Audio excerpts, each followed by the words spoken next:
Verification, validation, and uncertainty quantification is a field with specialized terminology that can sometimes seem a bit overwhelming. The subtle nuances of these terms are essential for conveying precise information. However, if everyone isn't on the same page, it can quickly lead to confusion. Hi, I'm Josh, and welcome to the VVUQ channel, and today we're going to examine a standard published by the American Society of Mechanical Engineers, or ASME, which tries to put everyone on that same page. ASME VVUQ-01 provides simple definitions for all the key terms you'll come across. Plus, it offers valuable insights into each of these terms, making it easier to navigate the world of VVUQ. On top of all this, the good folks at ASME intentionally made the standard free to encourage you to download it, use it, and share it with your friends. For more information on the ASME committee or to download the standard, check the description below, and sit back, relax, and enjoy as we explore ASME VVUQ-01. Now that we've defined the basic terminology of question of interest and system, we can go on to more interesting terms in the model development section. These terms include model, conceptual model, mathematical model, computational model, and simulation, finally simulation result. I think having a very clear understanding of these terms is extremely important for the more complex terminology of verification, validation, and certainty quantification, because those terms are pretty much exclusively defined as some relationship between one of these terms and usually a system. So first term, model. Model is defined as just a representation of system behavior. So not so much a representation of a system, but representation of system behavior. Again, this is an intentionally broad definition. It has to account for everything that's a model. Now, while we're going to be focused almost exclusively on computational models, I think this definition works for models that walk down runways, model trains, model airplanes. Any of those things could be understood to be a model using this definition. Also, you're not representing the entire system, but specific behaviors. There, again, as we said in system, there's going to be behaviors of that system you're not going to care about. Finally, in the modeling and simulation community, we almost exclusively focus on conceptual, mathematical, and computational models. So if people just throw around the word model, they generally don't mean it in this general broad sense. They're usually referring to, usually it's either a mathematical model or a computational model. So again, we're going to start with this system and this beautiful behavior. And the important part for this system and this beautiful behavior is this is what's really happening. We don't really know what this looks like. You can't peek under a system and actually see what's going on. So we kind of model it. So we start with our system behavior and maybe we create a model that looks like that. Notice how we're kind of similar. We've got the behavior looks about the same as our system behavior in model A, but you could also generate something like model B where the behavior looks nothing like the system behavior. And both of these were created to just kind of show that a model is going to try to replicate that system behavior, but you really have no clue what that behavior looks like. So your model could be really close or really far. So again, the model is just the action work or response of a system. And I like to represent it as this dotted line where it's similar to a system, but instead of using those nice continuous curves, we're using very straight lines to represent that we're doing something a little bit different. Once we define model, we can define these other fun terms that kind of give you a hierarchy of models. So you can think of all possible models, and then you can think of a subset of those, which would be conceptual models. Conceptual model is defined as a collection of assumptions and process descriptions representing a specific system behavior. This term is a very fuzzy concept, and it gets talked about a lot. And we'll need to use this term in our definitions, and it's used a lot in VVUQ, but it's not very well defined. I've never seen anyone actually write down a conceptual model. I'm not really sure you could because, well, it's conceptual. So you can write down part of it, but you can also consider part of it as your unarticulated thoughts. Oh, I thought it was going to include this. Okay, and that's part of your conceptual model. This is also a high-level definition of a model. So if you're thinking of like flow through a pipe, maybe your conceptual model is that the flow is continuous. So you can use Navier-Stokes equations because we can assume a continuous fluid. I mean, even though when you zoom in, you have a whole bunch of little molecules and they're not continuous, but we're just going to assume they're continuous. That's part of our conceptual model. And maybe we assume it's 3D, or maybe we assume it's 2D, and maybe you assume something about turbulence. The important part is you need to understand, it's kind of like your first understanding of the system, but it's still a fuzzy concept. So conceptual model, you have this beautiful system behavior. Again, this is what reality is. We're going to say we're going to turn that into a model, so it's different than the real system behavior. And then we just fit all this in somebody's head. And I think that is probably the best way to understand a conceptual model. So I also like to gray it out to represent, hey, it doesn't really exist. It's kind of gray. So conceptual model, a collection of assumptions and process descriptions representing specific system behavior. And it's basically whatever model you have in your head, whatever you're thinking. Conceptual model is important because that's usually the first step in leading us to the first model we often write down, which is the mathematical model. And the mathematical model becomes really important because we will need to understand what it is when we start talking about verification. So the mathematical model is the collection of mathematical relationships needed to describe the conceptual model. So we're basically taking what we think of as the conceptual model and we're writing down those with mathematical relationships. Again, generally based on the conceptual model, it contains the mathematical structures used to completely define the system behavior. They can be functions, they can be graphs, it pretty much can be anything you want as long as that thing you have is math or maths in nature. And this is where things get a little bit complicated because you might use a specific mathematical structure and it introduces behavior that wasn't necessarily part of your conceptual model.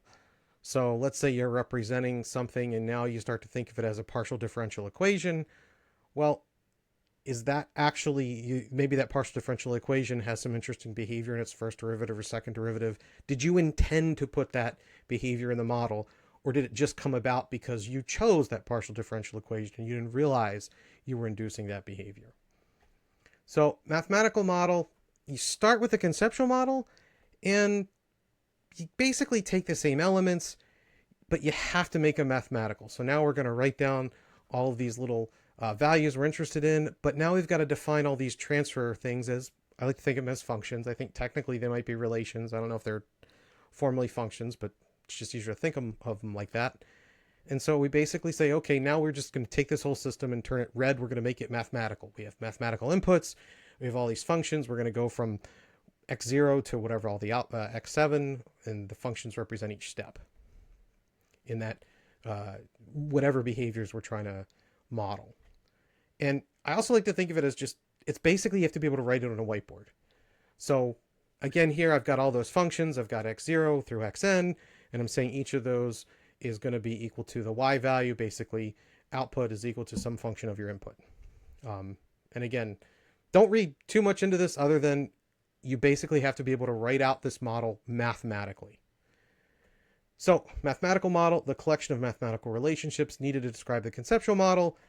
And it's just, hey, here's my model. I can write it on a whiteboard and it's written, I can get from my input and it's going to use a function, or I'm going to get from my input and I'm going to use some relationship to get to my output.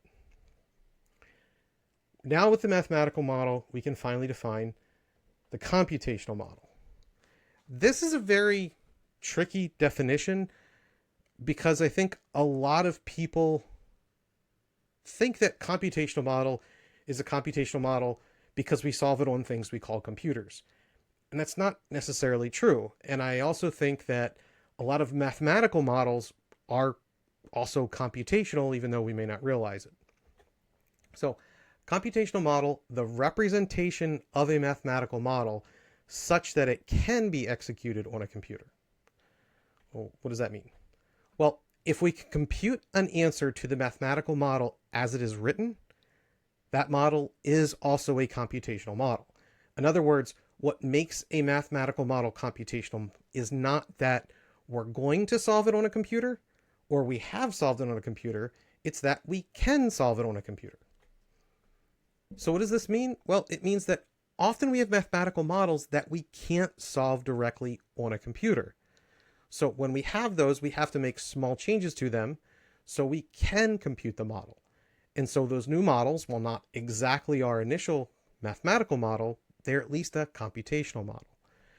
What makes the model computational, again, is not that we use a computer to exercise the model, but if we can actually compute an answer. So, for example, here's our beautiful mathematical model written on a whiteboard, and it's great. The problem is we may not be able to actually solve the mathematical model as written on a computer.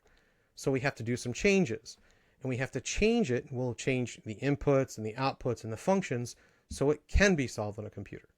Probably the simplest example of this is when you're doing differential equations or partial differential equations and you're solving it, you're going to go from a continuous, beautiful mathematical model to some discrete form of it. So dou by dou x becomes xi minus xi minus 1 or something like that.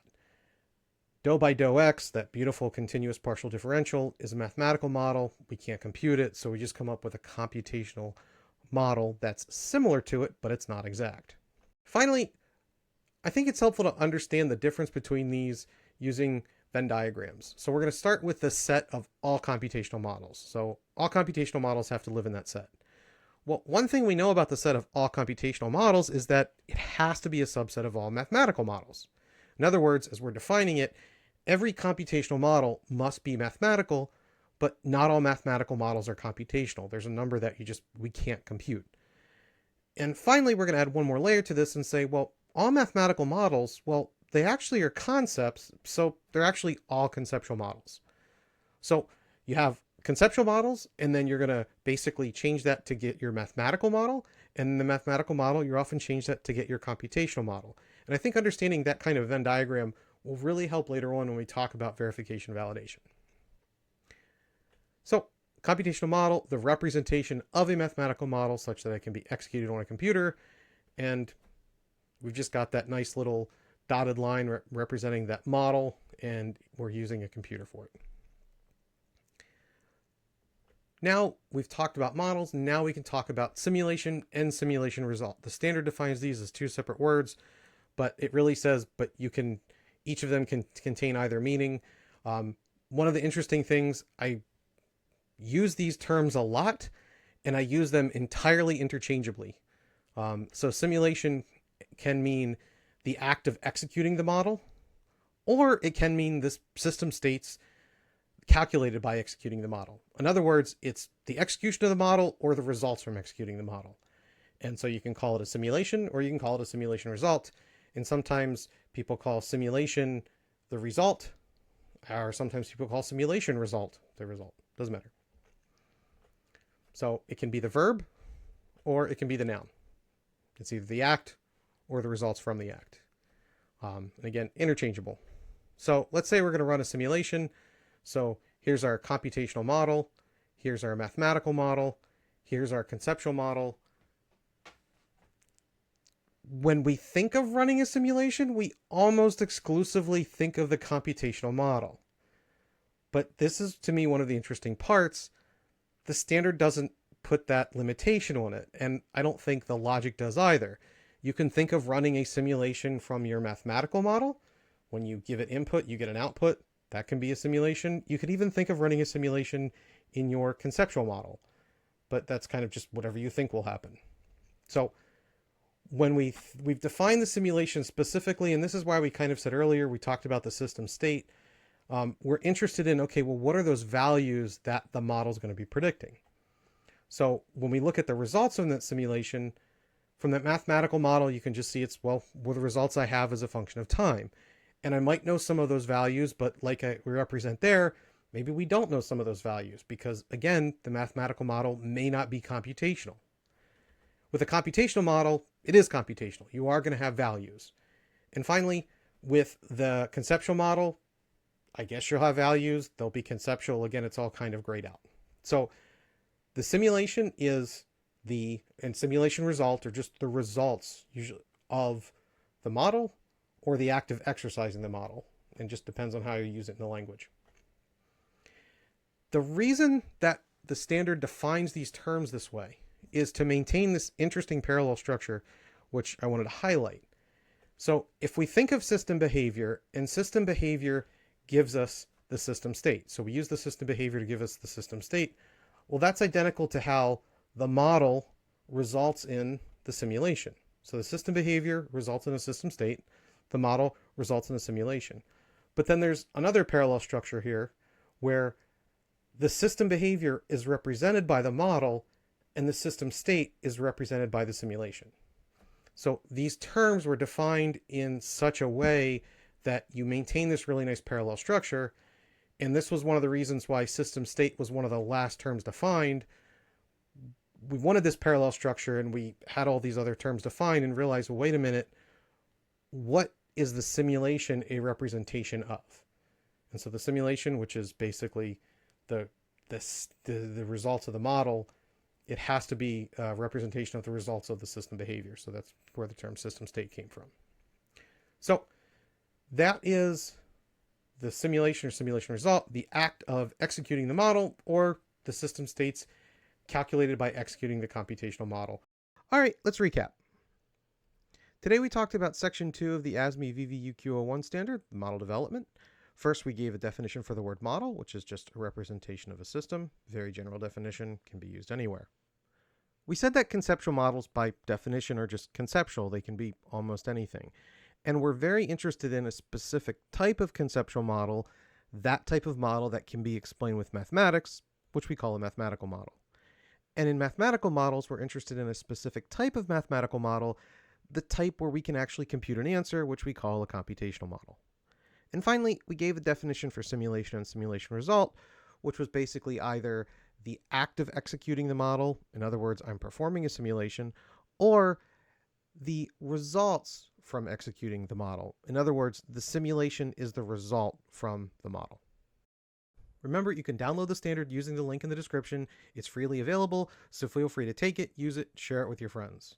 Additionally, I made the PowerPoint presentation available, so feel free to take that, use that, and share that as well. Finally, in the comments below, please let me know what you found wrong and what you thought was useful. Thanks for watching.